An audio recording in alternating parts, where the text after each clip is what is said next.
Merayu-rayu buat saudaraku sekalian yang ada di mana saja.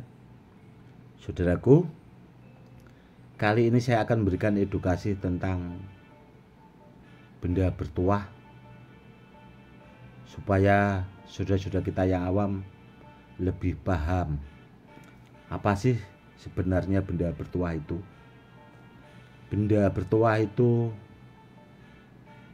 gambaran dari sebuah doa, saudaraku. Dan benda bertuah itu juga barang peninggalan dari leluhur, apalagi kalau kita orang Jawa. Karena benda bertuah itu banyak juga jenisnya. Dan peninggalan dari leluhur kita juga banyak, saudaraku. Contoh seperti pusaka keris. Dan keris itu beragam. Dan pamornya juga beragam. Jadi kalau kita tahu keris, memahami pamor, itu akan tahu tuah kerisnya itu kemana, itu tahu, saudaraku. Contoh keris kayak pamor pendaringan kebak buat kerejekian. Itulah gambaran doa dari Sang Empu yang terwujud menjadi pamor keris itu sendiri. Seperti itu, saudaraku. Jadi benda bertuah itu niatnya yaitu, saudaraku, buat sarana atau media buat ageman. Tidak beda jauh sih sebenarnya sama pusaka keris. Dan kalau kita sebagai muslim ada juga seperti haikal atau raja.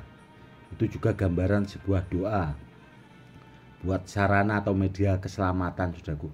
Sebenarnya maksudnya benda bertuah itu seperti itu, saudaraku. Dia gambaran sebuah doa yang terwujud buat sarana atau media keselamatan. Makanya kalau orang nggak paham itu kan apa ya, saudaraku, mikirnya itu yang aneh-aneh, sedikit-sedikit itu ya bilangnya musyrik atau apa.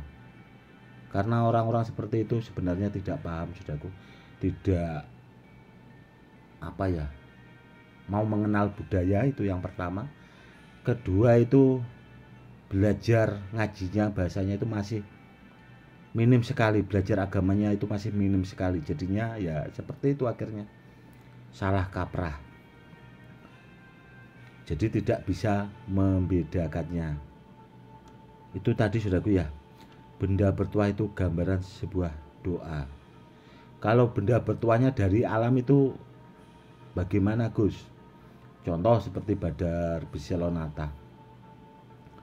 Kalau jenis badar biselonata atau badar tidar ya, saudaraku, termasuk badar polosan yang dari alam, itu sebuah anugerah kalau menurut saya dari Allah. Tinggal manusianya itu bisa digunakan atau buat sarana. Karena benda-benda seperti itu kan tercipta secara alam buat kebaikan manusia juga, saudaraku. Karena Allah itu lebih paham, lebih tahu yang terbaik buat manusia itu sendiri. Jadi kita itu harus memahami, saudaraku, jangan sedikit-sedikit itu tadi musyrik dan sebagainya. Itu ya itu tadi sudah saya bilang. Orang seperti itu minim,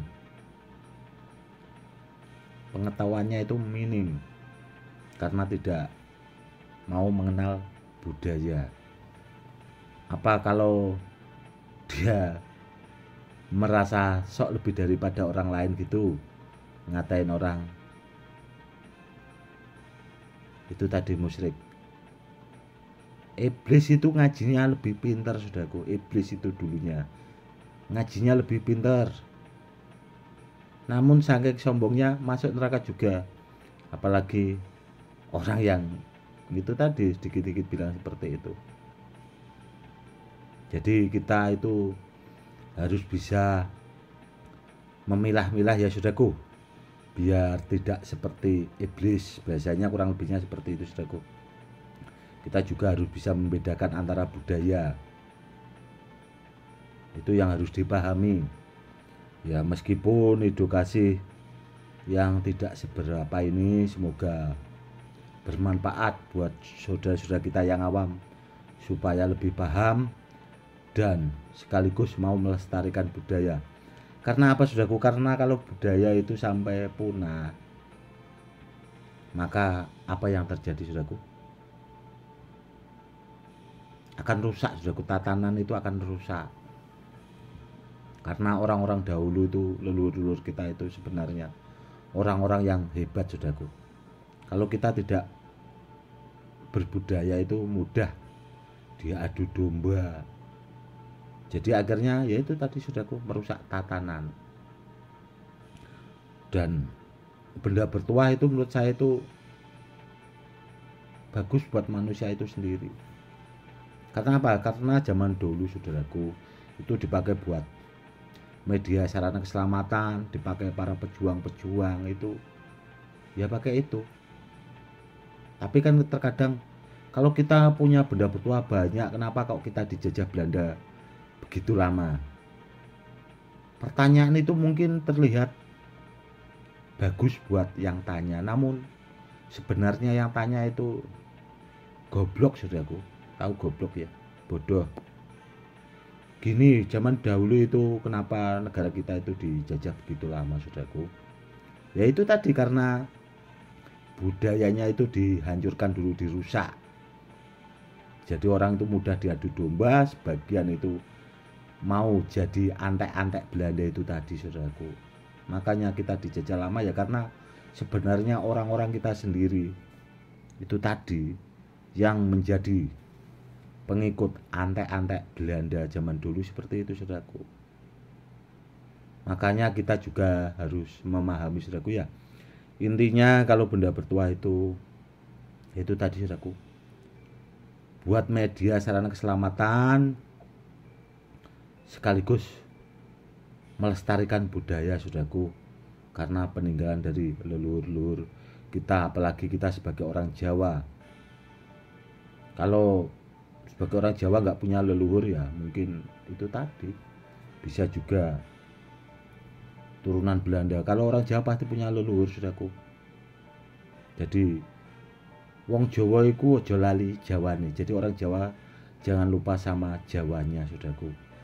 Itu yang harus dipahami.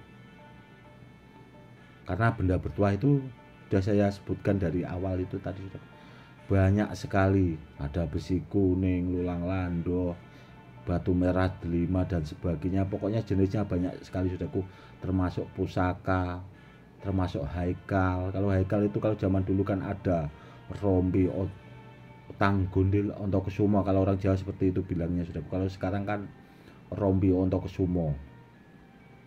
Itu saudaraku, itu kan ada rajanya.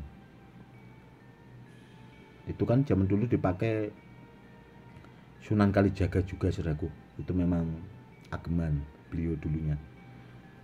Namun kalau sekarang ya paling kalau rombi ya rajanya seperti itu, namun kualitasnya yang beda. Karena kalau yang asli kan langka sekali saudaraku. Makanya saya selalu mengingatkan, apapun benda bertuahnya itu carilah yang asli ori. Dan saya sering mengingatkan, cari barang sama yang ahlinya, sama yang pakarnya biar tidak keliru kan di situ saudaraku.